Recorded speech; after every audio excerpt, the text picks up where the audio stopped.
Por esta causa te dejé en Creta para que corrigieses lo deficiente y establecieses ancianos en cada ciudad, así como yo te mandé.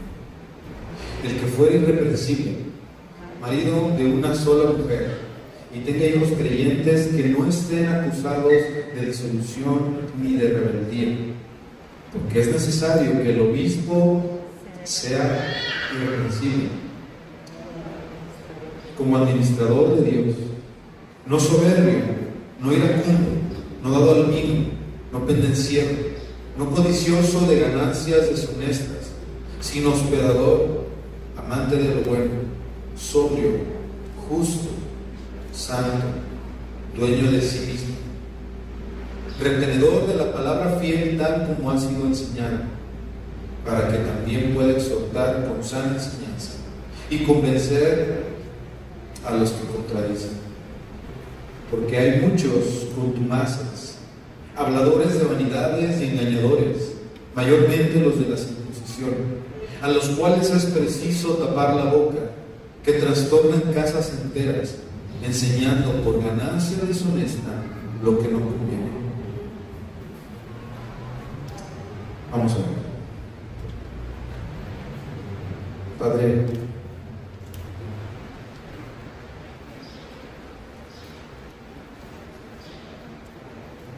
te ruego, Señor, que tu Espíritu sea usándome, que no soy digno, Señor,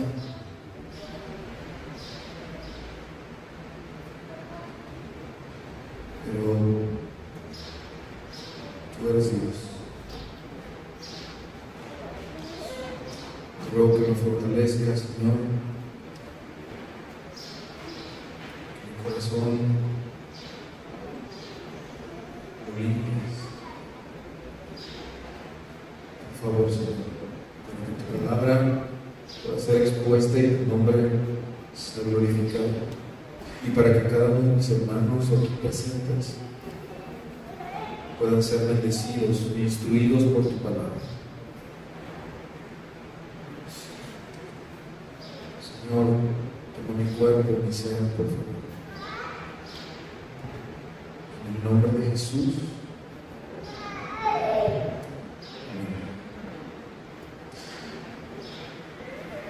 En estas semanas estaremos comenzando un tema, hermanos, acerca de delicado, bueno, no delicado, importante, un tema importante, que tiene que ver con el pastorado, con los pastores.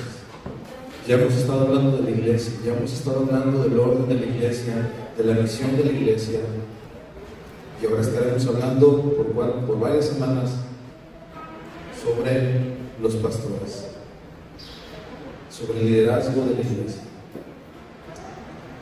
Podemos ver que Pablo está hablando con Tito en el versículo 5 y le está dando una responsabilidad, una encomienda.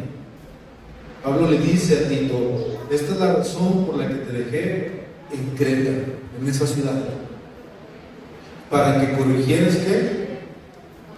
Lo deficiente. Te dejé ahí para que corrigieras lo deficiente y establecieras ancianos en cada ciudad, así como yo comandé. Y para hacer este establecimiento, hermanos, de ancianos, Pablo le va a dar una lista de requisitos que el pastor tiene que cumplir, sí o sí. Pero hay algo muy interesante, hermanos, preguntas que quiero hacerles. Si Tito fue dejado por Pablo en Creta, que tal vez Tito no era de Creta, ¿sí?, pero fue dejado en Creta, ¿cómo Tito iba a saber que estos hombres cumplían con esos requisitos que se estaban exponiendo? ¿Cómo cree que Tito iba a saber? Por medio de la iglesia. La iglesia era la que iba a dar, mejor dicho, iba a dar fe de la vida de esos hombres. La iglesia es la que iba a dar fe de la vida de esos hombres. De hecho, ustedes lo pueden ver, vamos ahora sí al libro de los Hechos, capítulo 6, si no me equivoco, Hechos capítulo 6, 1, 7.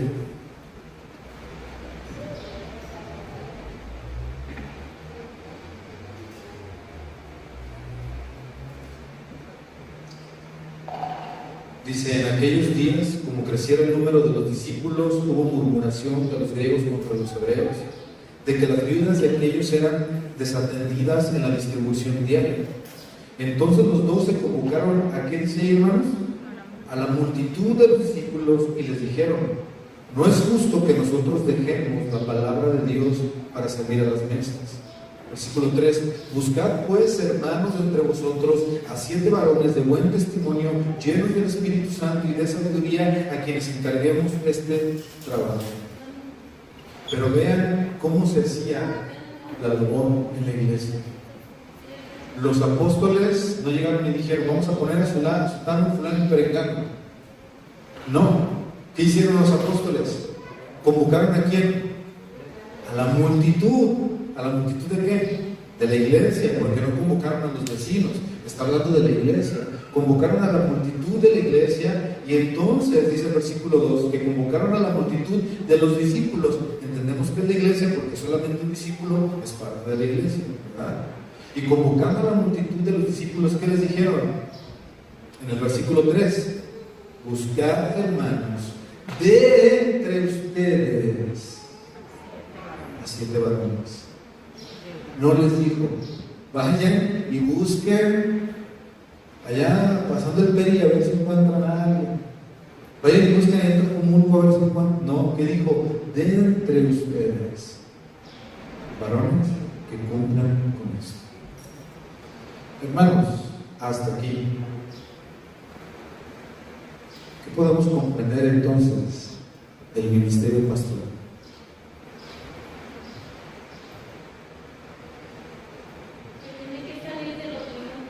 Que es la iglesia que nombra a sus pastores. Pero para que la iglesia nombre a sus pastores, muy bien, Gemma, estrellita, para que la iglesia, tu esposo te va a invitar a comer por eso. Para que la iglesia nombre a sus pastores, ¿sí? ¿En qué se tiene que basar la iglesia? Tito, en los requisitos que están en ¿dónde? En la palabra de Dios. En los requisitos que están en la palabra de Dios. No es lo que a nosotros se nos ocurre. Porque hay lugares donde, bueno, sí, el pastor esto, pero tiene que ganar cierta cantidad de dinero, tiene que tener cierta reputación, tiene que tener cierto nivel educativo. Hay lugares donde tienen que tener una escolaridad secular o doctorados para que puedan ser pastores. Pero eso no dice la palabra de Dios. Eso no dice la palabra de Dios, así es. Vamos ahorita en un momento más a ver estos requisitos. Solo lo que quiero que quede claro, hermanos, es que vamos bien con estas preguntas. Lo primero es que la iglesia elige sus pastores y esos pastores tienen que ser elegidos en base a los requisitos que están en ¿dónde? En la palabra de Dios. Entonces, desde ahí, hermanos, la chamba ya está difícil. Desde ahí la chamba ya está difícil. Pero ahorita todavía no quiero brincar por ahí. Muy bien. Estos hombres que son elegidos por la iglesia, entonces cabe mencionar que si la iglesia los va a elegir, qué gusto verlo, que si la iglesia los va a elegir, entonces la iglesia pues tiene que tener relación con ellos, ¿no? Tiene que conocerlos. Tiene que ser lo que ya hemos venido estudiando, la iglesia tiene que ser parte de los miembros de la iglesia. O sea, tiene que tener un compromiso con la misma congregación donde se congrega, su iglesia local. Porque luego, imagínense que hacemos una reunión, un día que hagamos fiesta, ¿no? De esos días que vienen invitados y que bueno, que vienen, gracias a Dios, y decimos, vamos a elegir al pastor. No, pues todos que van a elegir lo que ellos quieran, porque no tienen un entendimiento bíblico de cómo elegir a los pastores. Ahora, por eso reitero este punto. Es importante que la iglesia esté comprometida, mejor dicho, que los miembros estén comprometidos con su iglesia. Un miembro que no está comprometido, hermanos, a oír feo, pero así es, no tiene voz ni voto. Un miembro que no está comprometido con la membresía de su iglesia, no tiene voz ni voto. Porque más adelante lo vamos a ver, hermanos. ¿Sí? Me decía Jorge, ¿quieres que te ayude a dar un tema? Me lo dije hace unos días. Y le digo, no, me tengo que topar con el todo, lo tengo que enseñar. Lo tengo que enseñar porque hay mucho que yo tengo que ver de mi vida en eso. Claro, se me va a ayudar. Hace rato se me subió la presión y le digo, mejor dalo tú. Entonces todavía no se me baja, pero espero por la gracia del Señor poder terminar. Solo por su gracia. Entonces, hermanos, quedan claros estos 3 puntos hasta ahorita, ¿verdad? La iglesia elige a sus pastores. Los pastores tienen que cumplir requisitos bíblicos, muy bien, conforme a la palabra. Y los miembros de la iglesia comprometidos son los únicos que tienen voz y voto, el derecho, la autoridad para elegir a sus pastores. ¿Hasta aquí vamos bien, hermanos? Muy bien. Por consecuencia, como estos miembros tienen el derecho y la autoridad para elegir a sus pastores, eso lo veremos más adelante, también van a tener la obligación de que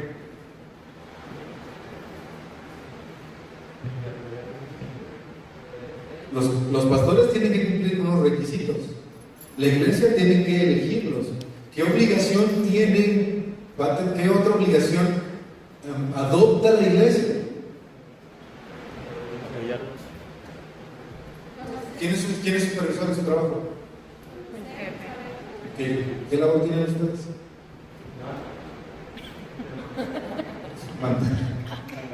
Su labor, bueno, su labor de ellos es supervisar que la labor se haga. Entonces la labor de la iglesia es supervisar que el pastor no se salga de qué, de los requisitos. Porque no es que ya una vez y ya, órale, y ya entonces, si ya después la riegas de mismo, no es así, hermanos. Viene el pastor, lo nombramos, se integra, órale. Pero la iglesia tiene el compromiso de estar ¿qué? Observando. Ahorita no quiero llegar a la parte de la necesidad del pastor, quiero llegar a la parte del compromiso de la iglesia. Si el pastor está en pecado, ¿qué tiene que hacer la iglesia? Jalarle las orejas. Jalarle, exhortarlo, ¿sí? Si el pastor se quedó dormido, porque no quiso ir simplemente a la iglesia, ¿qué tiene que hacer la iglesia, hermano? Ofrendarnos. ¿Sí, hermanos? Esto quiero que quede claro, porque como yo les decía la semana pasada, todo lo que hemos venido estudiando es donde tenemos que nosotros considerar y calcular el gasto si verdaderamente estamos dispuestos a avanzar en ese compromiso.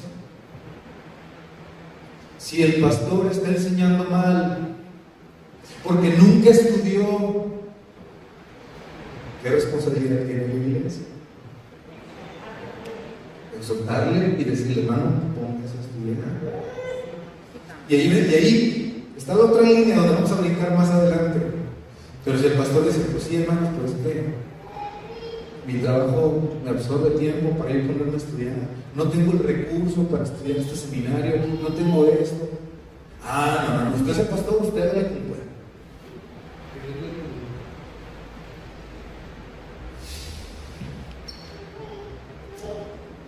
Hay una historia que recordaba en la semana el pastor Emilio. Él empezó a trabajar en la iglesia y en algún momento sus hijos con mucho amor le dijeron, papá, estás descuidando nuestra familia por la iglesia.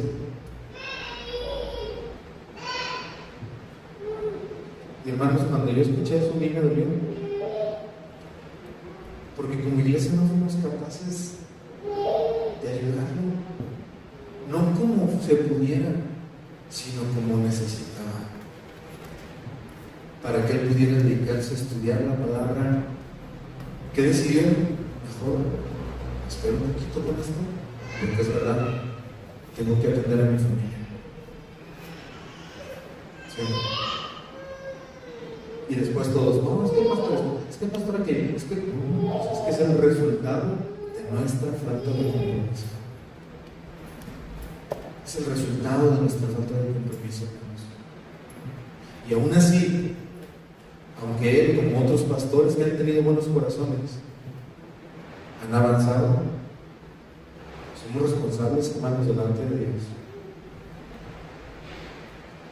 La iglesia va a definir de cierta manera el éxito de su pastor en el ministerio. La iglesia va a definir de cierta manera el éxito de su pastor en el ministerio, en su servicio a Dios. ¿Han escuchado ese versículo que dice que obedezcan a sus pastores y no lo hagan renegando para que ellos queden? No, tampoco renieguen, no en pocas palabras. Vamos a ver después el tema de la obediencia, porque los pastores no son autoritarios. Pero lo que quiero ahorita sacar, que ustedes puedan observar, hermanos, es que si nosotros entendemos que la palabra de Dios nos manda a que el pastor cumpla con ciertos requisitos y con nosotros como iglesia tenemos la autoridad para demandárselo,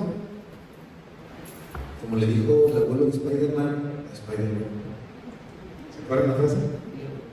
¿Cada qué? Un gran poder conlleva una gran responsabilidad. Tienes el poder de llamarle la atención a tu pastor, de corregirlo, de exhortarlo, pero también tienes una responsabilidad. La una con la otra. Porque el pastor tiene que tener la responsabilidad de todo, ¿verdad? O sea, él sí se exige, pero a veces la iglesia no está. Como lo decíamos ya en alguna clase, hermanos, y lo vuelvo a preguntar. ¿Puede existir una iglesia sin pastor? Pues sí, todavía no tenemos pastor nombrado. ¿Puede existir una iglesia sin pastor? Sí. ¿Puede existir pastor sin iglesia? ¿Se fijan?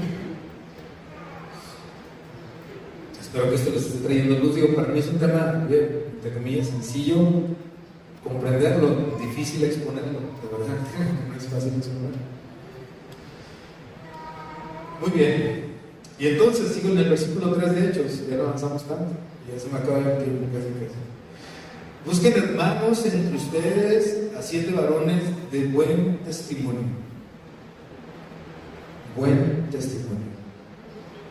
llenos del Espíritu Santo y de sabiduría.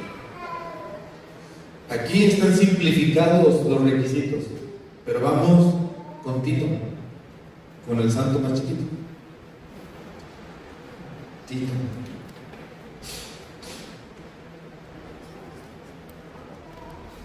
Otra vez Tito 1:5. Pablo, el apóstol Pablo, hablando Tito y diciéndole en el versículo 5: por esta causa te dejé en Creta para que corrigieses lo deficiente y establecieras ancianos en cada ciudad. La palabra ancianos, hermanos, es un sinónimo de pastor y de obispo. No voy a meter en más temas, solo quiero que lo comprendan. En la Biblia, la palabra ancianos tiene que ver con obispo, pastores. ¿Sí? Para que establecieras ancianos. Y me gusta esto. Perdón, cuando dice en cada ciudad hace referencia a las iglesias que había en esa ciudad. Pero me gusta que usa la palabra ancianos en plural, no en singular. Hermanos, la Biblia nos enseña de la pluralidad de ancianos. ¿Por qué? Porque un pastor, ¿qué hace? Lo hemos conocido, hace lo que quiere y nadie le dice nada. Pero cuando hay una pluralidad de ancianos, entre ellos, hermanos, se corrigen. Entre ellos hay una rendición de cuentas. Entre ellos es difícil, hermanos, que pueda usar alguno de autoridad. Hay una pluralidad. Pero también va a haber dones específicos que cada uno de ellos va a tener y va a tener que poner al servicio, al servicio del Señor. Vuelvo a leer el versículo. Te dejé para que te quedaras en Creta, para que corrigieses lo deficiente y establecieses ancianos en cada ciudad, así como yo te mandé. Y entonces vienen las características, hermanos. Dice, el que fuere irreprensible, marido de una sola mujer, tenga hijos creyentes que no estén acusados de disolución y rebeldía. Bueno, vamos a ir analizando cada requisito.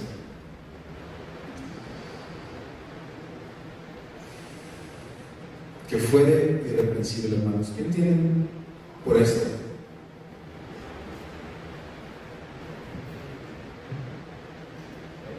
Perfecto, recto, recto. ¿Qué más, hermanos? Que reconoce sus pecados. Muy bien, que reconoce ¿qué? Su pecado. Hermanos, ser irreprensible no siempre es hacerlo correcto. En el aspecto de que es pecador y se va a equivocar. Pero alguien que es irreprensible cuando peca, ¿qué va a hacer? A reconocer ¿qué? Su pecado. Oye, te equivocaste. Sí, es cierto. Perdóname, me equivoqué. Porque recuerden, los pastores también son ¿qué? Humanos, muy bien. Por eso es que Pablo les dice a los discípulos, por eso es que los discípulos dicen a la iglesia, busquen entre ustedes. No dice vayan a Marte o vayan, no, entre ustedes, porque son humanos, pecadores como ustedes, pero que fuera irreprensible. Y esta palabra irreprensible, de una manera muy les dejo claro, hermanos, que no tiene que ver con que sea perfecto, sino que entiende su condición y reconoce sus errores. Por consecuencia, acepta la reprensión. ¿Sí? Eso tiene que ver con ser irreprensible. Que trata de tener su vida en orden, esforzarse en obedecer al Señor en lo que le corresponden sus deberes, con su familia, con su iglesia, en su país donde él está. Que ama a su esposa, porque vienen ya es el siguiente punto.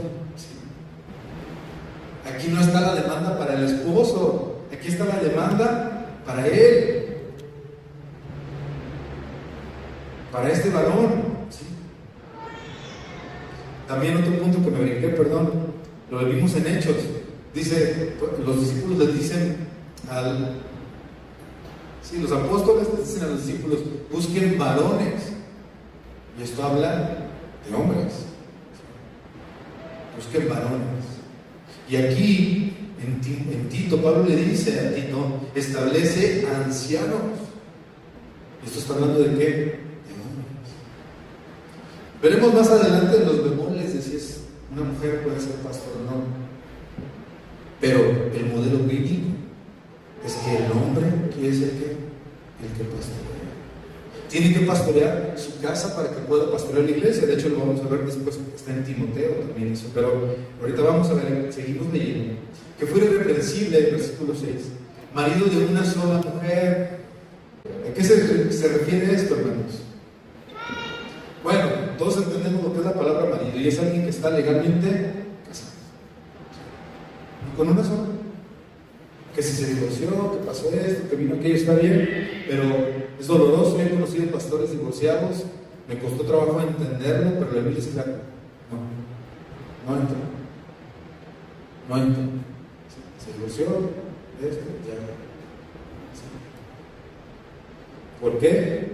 Porque ahí están los requisitos, hermanos. Habrá bemoles, hermanos, habrá momentos donde tenemos que pedir al Señor sabiduría para ver si sí o no, pero a primera instancia, así se llama. Marido de una sola mujer, legalmente casado, una sola esposa. Después dice que tenga hijos ¿qué? Creyentes, que no estén acusados de ¿qué? De disolución. ¿Qué significa eso, hermanos? O sea que forzosamente los hijos del pastor tienen que ser creyentes. ¿Eso significa? Todos voltean a ver a Jorge, contestan eso. Hay que hacer una mesa y platicar más y tú contestas y yo pregunto. ¿Eso significa, hermanos? Que forzosamente sus hijos tienen que ser creyentes. Observen. Y tenga hijos creyentes, o sea, si ese hombre está casado y tiene hijos creyentes, ¿se fijan? Y tenga hijos creyentes, esos hijos creyentes que no tienen que estar acusados de qué? De disolución. Si sus hijos no son creyentes, ellos decidieron hacer lo que ellos quisieron.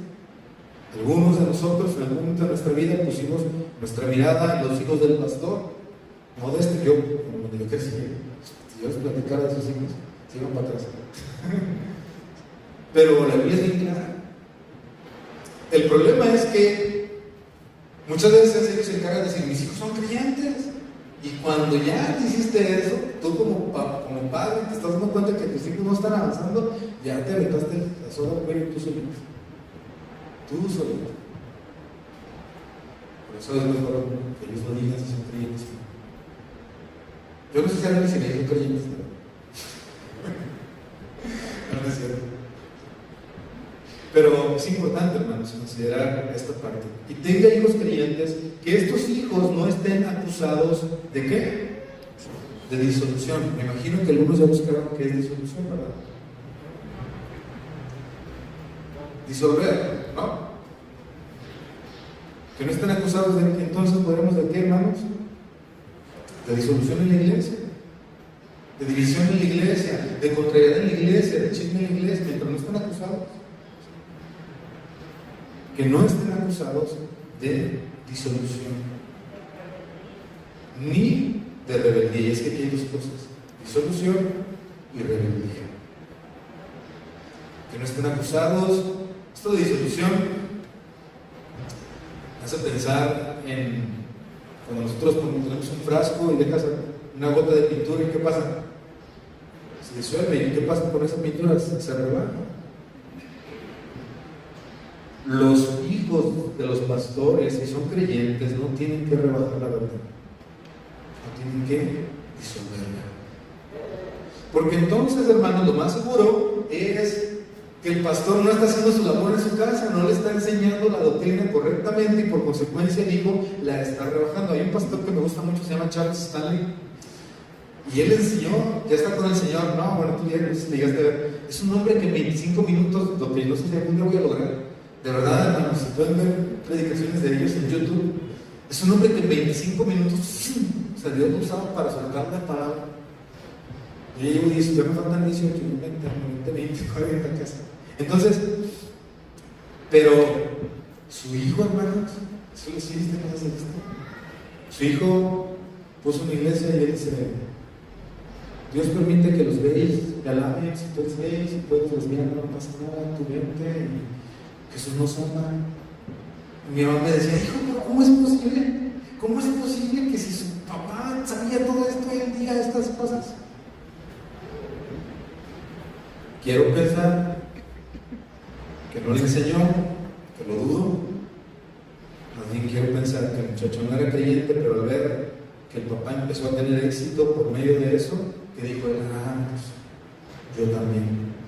Estuvo viviendo atrás, esperando el momento para ver hacer su fechoría. Entonces, los hijos de los creyentes de los padres creyentes, no tienen que estar acusados de disolución, de haber disuelto o rebajado la verdad bíblica. Es tan real esto así porque es lo que le está diciendo Pablo a Tito en el versículo 5. Le está diciendo: por esta causa te dejé en Creta para que corrigieses lo deficiente.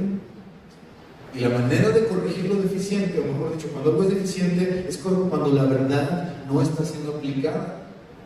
Cuando algo está siendo erróneo es porque falta conocimiento para poder aplicar las cosas correctamente. Entonces Tito tenía la labor de dar esa información, y si los hijos de los pastores diluían la verdad, pues pasaba lo mismo.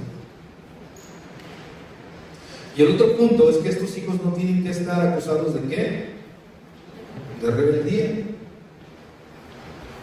No tienen que estar acusados de ser rebeldes. Yo la otra vez platicaba con mis hijos, y la chamba es que si uno es pastor, todos le entramos. Todos le entramos, de cierta manera. Ahora, esta rebeldía recae también en la labor del pastor. ¿Sí? Recae en la labor del pastor, de educar a sus hijos. ¿Se acuerdan ustedes de la historia de Elí? ¿Qué pasó con el profeta Elí? Los hijos de Elí, ¿qué hacían? Estaban acusados de disolución y de rebeldía. Ese es el punto. Y Dios le dijo a Elí: tus hijos no hacen caso. Y Elí amaba mucho a sus hijos, tanto los amaba que los mandó al infierno, tal vez. Hasta que el Señor levantó a Samuel y le dijo: dile a Elí que sus hijos y él, el Señor debe ejecutar un juicio. Y lo hizo.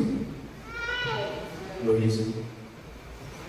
Yo no sé si fueron salvos o no, pero lo que sí sé es que recibieron la disciplina de Dios por su rebelión. Versículo 7. Porque es necesario, y aquí vemos otra palabra que se utiliza para pastor, ¿cuál es? Que el obispo, y otra vez voy a usar la palabra, sea irreprensible como administrador de Dios. Y aquí viene la cuestión de ser irreprensible. Tiene que ser irreprensible como ¿qué? Como administrador de Dios. No como él mismo, no irreprensible como en su vida, no, como un administrador de Dios. Porque los administradores de Dios deben ser irreprensibles. Como administrador de Dios. Hermanos, un pastor, un obispo, un anciano es un administrador de Dios. ¿Y qué significa que sea un administrador de Dios?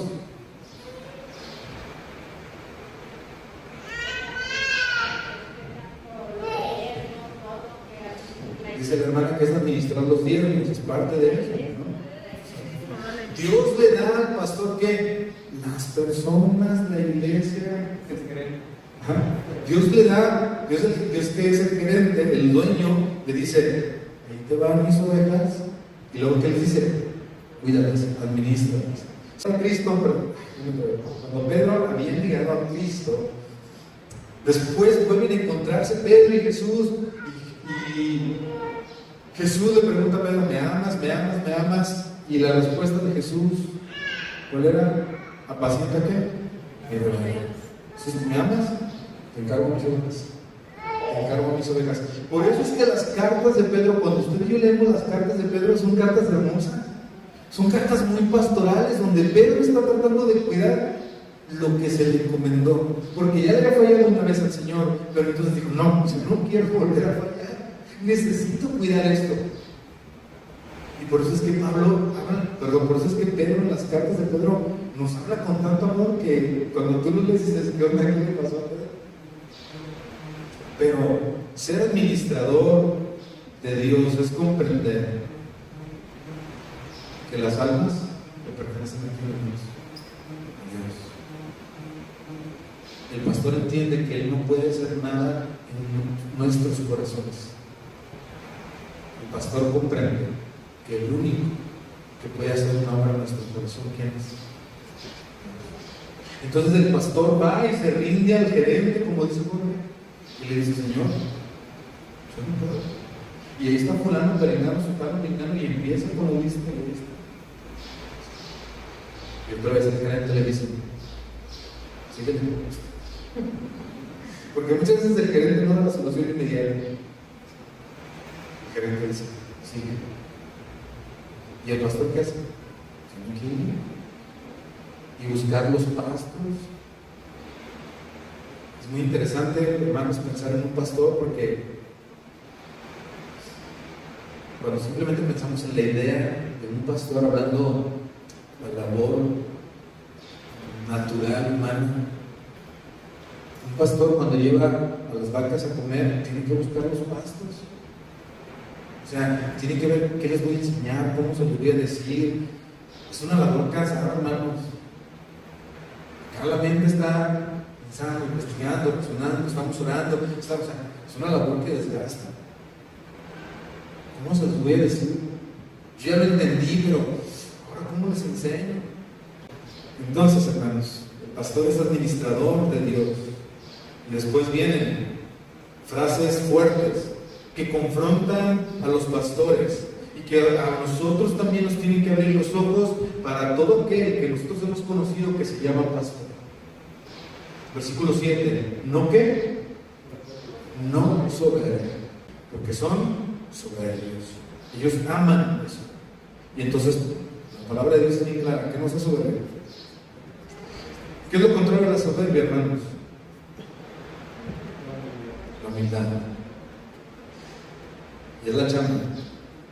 El pastor tiene que orar por humildad. La siguiente. Podremos meternos mucho en cada uno de una manera profunda, hermanos, pero lo quiero poner a nuestro nivel. La siguiente. ¿No qué? No iracundo. Iracundo. ¿Qué es iracundo, hermanos? No es lo mismo. Una cosa es que se enojó y otra cosa es que sea iracundo. Luego las palabras de época. ¿Qué es iracundo, hermanos? No, no es enojón. Esto es importante porque ser enojón y ser iracundo no es lo mismo. Una persona que es explosiva. Explosiva, que lo controla. Sí, le ira, la situación está pasando, ahorita y llega y suelta todo su poder, ¿no? Se puede, porque ya dijimos que un pastor no dado al vino.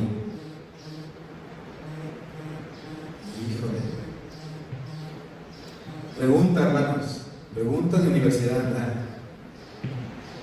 Les voy a meter en el conflicto. Esto no lo grabarán, ¿no es cierto? ¿Es pecado tomar vino? No es pecado. Vemos que más adelante Pablo le dice a Timoteo: por causa de tus indigestiones, toma un poco de vino. Un poco, le dice un poco de vino. Aquí hay un tema muy interesante que no es el tema de ahorita, pero solo quiero aclarar, hermanos. No es pecado, se vuelve pecado cuando hace caer a alguien más. Eso sí tenemos que hacer claros. Alguien me decía una vez: es que no es pecado que yo tome vino. Sí, eso está bien. Pero los demás, cuando te ven, se justifican en ti y ahí ya es pecado. Y por eso es que Pablo decía: mejor no lo hagas, porque como tú no sabes quién se va a justificar en lo que tú haces, ¿para qué te metes? Cuida a los demás.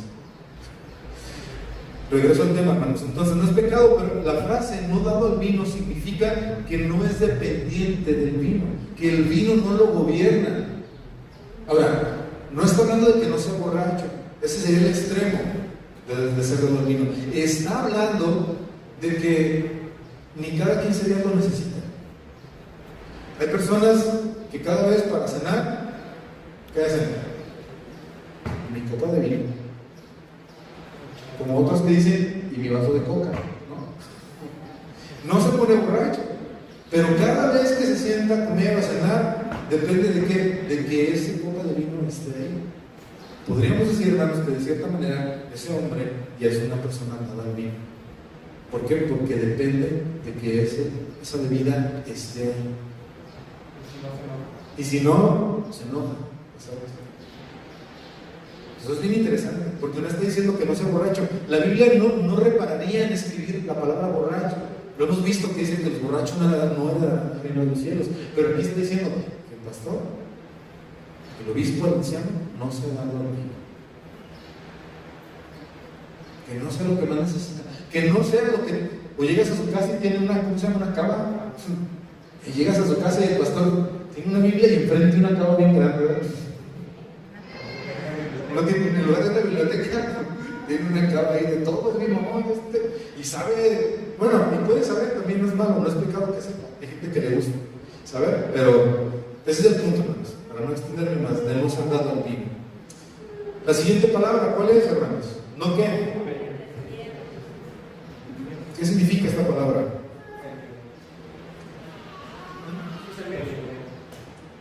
¿Qué? ¿Cizañoso? ¿Qué le buscaste? ¿Que les gustan los proyectos de gratis, verdad?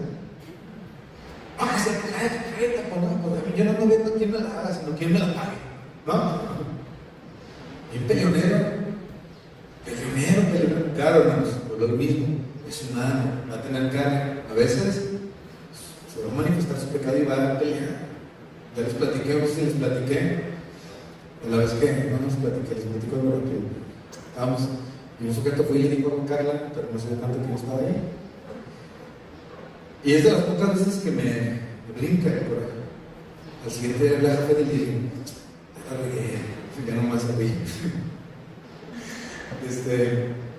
No lo golpeé, pero sí fui, me le puse, lo paré, lo agarré y dije, ¿te vuelvo a ver? Y me dice, no muere nada, le dije. Pero sí estaba muy enojado, ¿no? De verdad que a lo mejor no me había visto así, ni Carla me había visto así. Pero sí estaba bien enojado. Y después me sentí mal porque dije, Señor, si le querías hablar, yo llegué a echarle el peito. Pero bueno, en fin, pero el pendenciero entonces busca pleitos, es peleonero, hermanos. Creo que queda claro, ¿no? Y no tienen que ser golpes, puede ser de palabras, puede ser peleonero con su esposa, a ver quién gana, y está peleando, y pelea con sus hijos, y pelea con su mamá, y pues bájale, no tienes que estar peleando, no seas peleonero.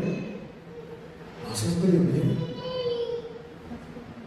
Jóvenes, si quieren ser pastores, tienen que ir educando ahorita su carácter. Tienen que ir educando su carácter. Siguiente, ¿cuál es? No codicioso de ganancias, ¿qué? Deshonestas. ¿Cómo podríamos comprender esta frase, hermanos?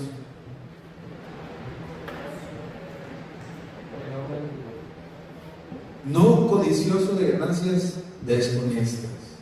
Fíjense, no dice que no tiene que ganar. La palabra clave aquí, ¿cuál es? Deshonesto. Que esa ganancia sea de una manera deshonesta. Entonces, hermanos, este hombre no tiene que ser codicioso de ganancias deshonestas. No es un anhelo tener, no es su codicia, no es el deseo de su corazón. Pero, aquí quiero ponerlo en la balanza, que lo vamos a ver más adelante, hermanos. Pero no por esto, y aquí es donde a veces muchos de nosotros nos perdemos. Porque muchos de nosotros, yo lo viví, cuando me di cuenta de que yo estuve con un pastor que le gustaba el dinero. ¿Qué creen que yo dejé de hacer? Dejé de frenar. Yo lo quise castigar. No, entonces yo no. Pero después de que me pasó eso, ya después cuando iba a cualquier lugar, yo siempre me tardaba para frenar. Porque primero empezaba a dar. Y no, hermano, tu responsabilidad con el Señor es una. Y estos sujetos son otros. Por eso es que aterrizando a nuestra iglesia, si tú ves que el pastor se deja de ir sobre el dinero, ¿qué tenemos que decirle? Oye, pero también, hermanos, si ves que tiene necesidad, no sacarás, dice el Señor. ¿No? Vemos que tiene necesidad y lo dejamos, ¿no, hermanos? No os hagáis, no podemos hacer eso, no debemos hacer eso. Más adelante veremos este tema de una manera más amplia. Sigue mencionando entonces en estos requisitos. La semana pasada veremos los demás de Timoteo. Sino que hospedador. ¿Qué es hospedador, hermanos? Te recibe en su casa, pero es hospedador, está al pendiente, lo sirve. También, ¿qué es? Amante de qué? De lo bueno. Es amante de lo bueno, no de las buenas carnes, no de las buenas casas, no de las buenas vacaciones, no es amante de eso bueno, ¿sí? No, es que yo soy amante de lo bueno y por eso voy a comer al Pampas, ¿no? Soy amante de los buenos cortes. No, hermanos. Lo bueno está dictado en la palabra de Dios. Amante de que haya armonía, de que haya perdón, de que haya respeto, servicio, y lo busca, el pastor lo va a buscar. Si el pastor ofende a un hermano, ¿qué va a hacer? Pues le va a buscar la cara y le va a decir, oye, porque algo bueno es estar en comunión. Mira algo bueno y cuán delicioso es que habitar los hermanos juntos. Él no va a descansar hasta que no podamos habitar juntos en armonía. ¿Se fijan?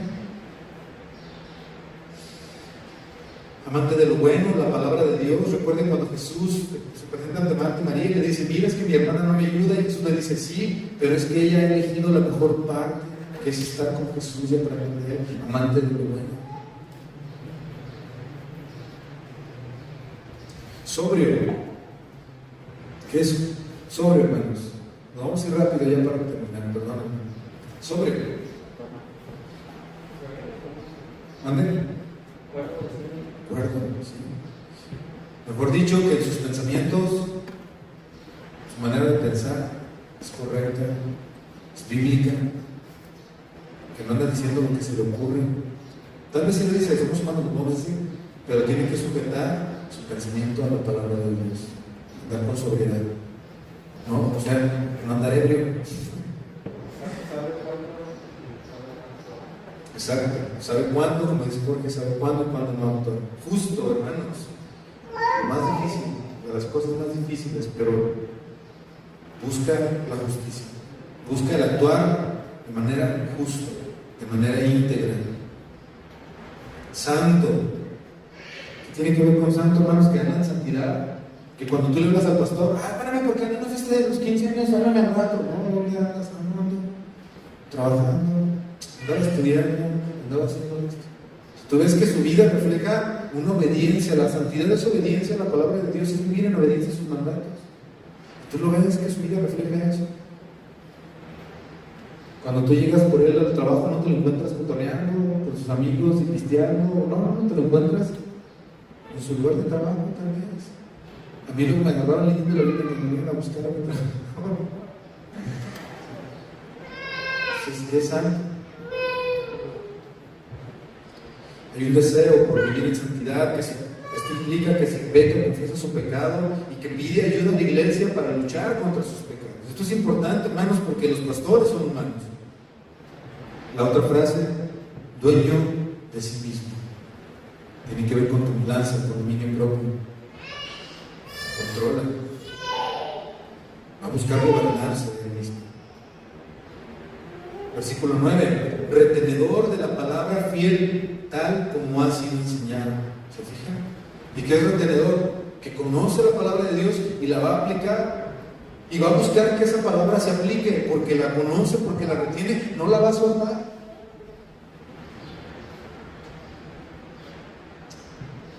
El hecho de que él sea retenedor de esta palabra, ¿para qué le ayuda? En el versículo 9, porque puede exhortar con sana enseñanza y convencer a los que contradicen.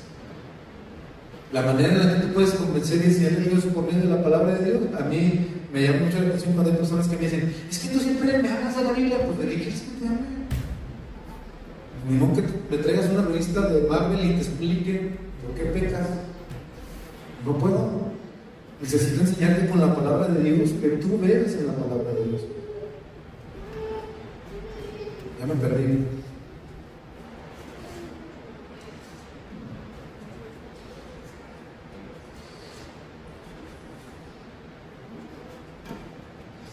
El hecho de que retenga la palabra de Dios, entonces le sirve para enseñar y convencer. Y repito, hermanos, retener no solo es que la sabe, sino que la aplica, la vive. Y como la vive, puede darse cuenta, yo en mi vida la regué en esto, ten cuidado, porque me tardé en entender que el Señor mostraba esto. Porque de la otra manera es simplemente dar órdenes, no, eso no hace así. Puede enseñar y al mismo tiempo, por base de la enseñanza bíblica, él puede convencer a los que contradicen la palabra de Dios, que es una de las labores de los pastores, enseñar y convencer. Por eso es que tiene que ser hospedador, amable, por eso es que tiene que ser no pendenciero. Versículo 10, hermanos. Porque hay poquitos contumaces, habladores de vanidades, engañadores. ¿Se dice así? Sí. No dice porque hay poquitos. Dice hay muchos. Versículo 10. Porque hay muchos. Hermanos, cada enseñanza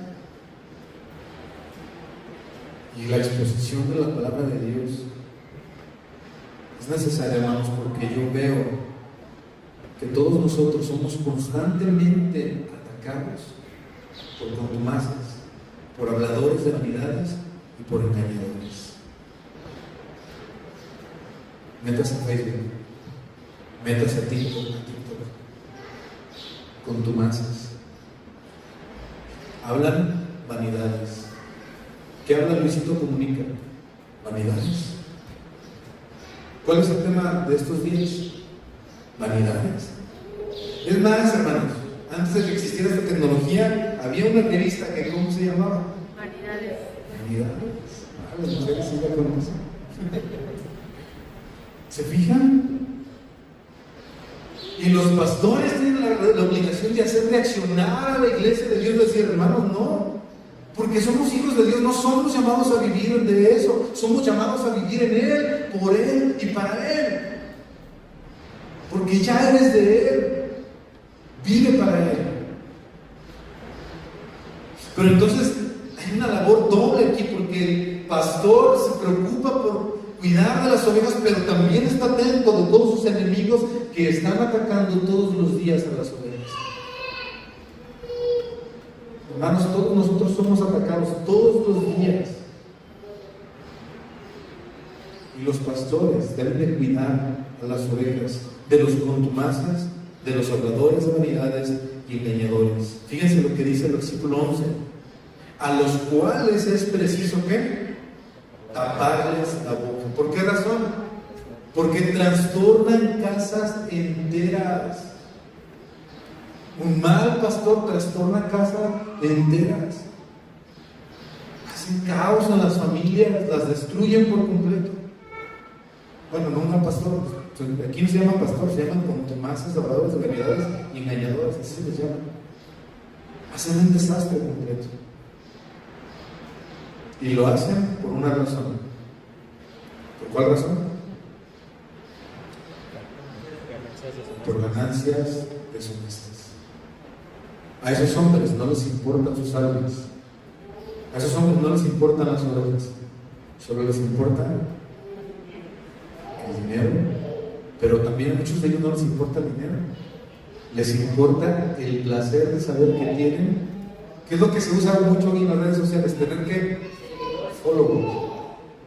No importa si no tengo dinero, mientras tenga seguidores. No todo es por dinero, pero tener seguidores. Tengo una congregación y yo soy el pastor.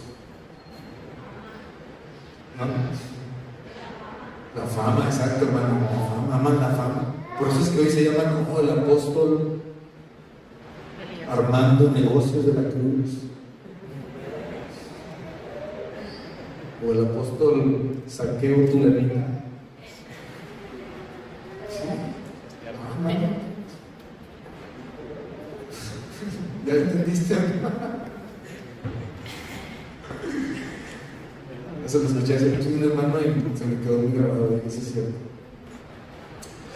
Entonces, hermanos, concluimos pues, perdón por el tiempo, solo cantaremos. Los pastores son puestos por quién. ¿En base a qué? Requisitos bíblicos. Muy bien. ¿Quién tiene el deber de cuidar que esos pastores los cumplan? Y aunque no lo mencionamos, también tendrá la responsabilidad de sustentarlos. ¿Cuánto tienen que cumplir esto? ¿Cuánto tiempo deben de cumplir los pastores estos requisitos? Mientras ejerzan el pastorado. No, y también después. Pero claro, ya no vamos a estar detrás de ellos, tal vez, de la misma manera. Pero mientras lo ejercen, tenemos que cuidarles más. Y vimos una lista de características que un pastor debe de cumplir. El propósito, hermanos, es por el bien de nuestras almas. El propósito es por el bien de nuestras almas y de las de nuestros hijos. Porque hay muchos contumaces, habladores de vanidades y engañadores. Cuando hay buenos pastores, muchas casas pueden ser beneficiadas, hermanos. Cuando hay buenos pastores, muchos hogares pueden ser beneficiados. Cuando no, son destruidos. Entonces, hermanos, tenemos una responsabilidad como iglesia. Tenemos una responsabilidad como iglesia. Invitarles a que nos pongamos de pie, vamos a orar. Y por la hora tampoco ya no vamos a cantar, hermanos, perdón, porque quiero respetar esta parte del tiempo. Empezamos tarde y quiero que terminemos el tiempo. Nada más al final los hermanos de la alabanza si me esperan, por favor. Vamos a orar. Padre, te damos gracias por tu palabra. Te damos gracias porque en tu palabra podemos ver cómo tú eres quien, no mereciéndolo, a nosotros como iglesia nos has dado un derecho que implica una responsabilidad, de la cual no podemos ignorar que porque nosotros no somos el pastor no tenemos una obligación. Perdónanos, Señor, porque muchas veces hemos tenido ese pensamiento. Es que como yo no soy el pastor, yo no tengo esta obligación. Ayúdanos a comprender que si el pastor no ejerce su labor, probablemente es porque nosotros estamos fallando en lo que deberíamos de tener cuidado. Ayúdanos, Señor, a tomar decisiones sabias. Prepáranos, Señor, como iglesia. Y permite, Señor, que podamos ser un reflejo de tu gracia, de tu gloria, de tu amor. Gracias por la vida de mis hermanos. Bendíceles, Señor. Síguelos bendiciendo como hasta ahora. Dale sabiduría, entendimiento espiritual. Guarda sus corazones, que el Evangelio sea su anhelo. Sana al enfermo y trae, Señor, el sustento a cada uno de mis hermanos. Te rogamos que nos lleves bien a nuestro hogar y te damos gracias por esta reunión tan hermosa. Gracias porque nos has convocado en Cristo Jesús. Muy bien, hermanos, estamos despedidos para terminar en el horario, porque ya me está viendo Jafé. Yo no quiero conocer sus puños. Estamos despedidos.